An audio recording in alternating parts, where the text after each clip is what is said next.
ಜಡ. ಹಾಗಾದ್ರೆ ಹೆಂಗ್ ಮಾತಾಡೋದದು? ಒಮ್ಮೆ ಮಾತಾಡಿರ್ಬೇಕಲ್ವಾ? ಆ ಚೈತನ್ಯ ಅಂದ್ರೆ ಜ್ಯೋತಿರ್ಲಿಂಗ ಅಂತ ಹೇಳ್ತೀವಿ ನೋಡಿ ನಾವು, ಜ್ಯೋತಿರ್ಲಿಂಗ. ಹೇಗೆ ಆತ್ಮದ ಬಗ್ಗೆ ಹೇಳಬೇಕಾದ್ರೆ ಭ್ರುಕುಟಿಗೆ ಬೀಚ್ ಚಮಕ್ತೆ ಅಜಬ್ ಸಿತಾರ ಅಂತ ಹೇಳಲಾಗಿದೆ.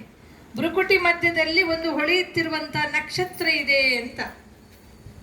ಸತ್ತು ಮೇಲೂ ಸಹಿತ ತಕ್ಷಣ ದೀಪ ಬೆಳಗಿಸಿಡ್ತಾರೆ ನೋಡಿ, ಶವದ ತಲೆ ಹತ್ರ ಅಲ್ವಾ, ಅಥವಾ ಅಕ್ಕಪಕ್ಕದಲ್ಲಿ ದೀಪ ಬೆಳಗಿಸಿಡ್ತಾರೆ.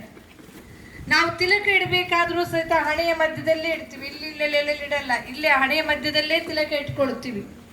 ಯಾಕೆಂದ್ರೆ ಈ ದೇಹವನ್ನು ನಡೆಸುವಂತಹ ಶರಣ ಆತ್ಮ ಇರುವಂತಹ ಸ್ಥಾನ ಅಂದ್ರೆ ಯಾವುದು? ಈ ಭ್ರುಕುಟಿ ಮಧ್ಯ,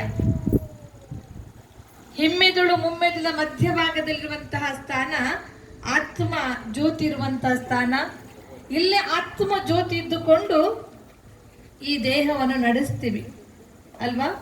ಹಾಗಿದ್ರೆ ನಮ್ಮ ಜೀವನದಲ್ಲಿ ಕಷ್ಟ, ನೋವು, ಪರಿಸ್ಥಿತಿಗಳು ಬಂದಾಗ ನಾವು ಯಾರ ಧ್ಯಾನ ಮಾಡ್ತೀವಿ?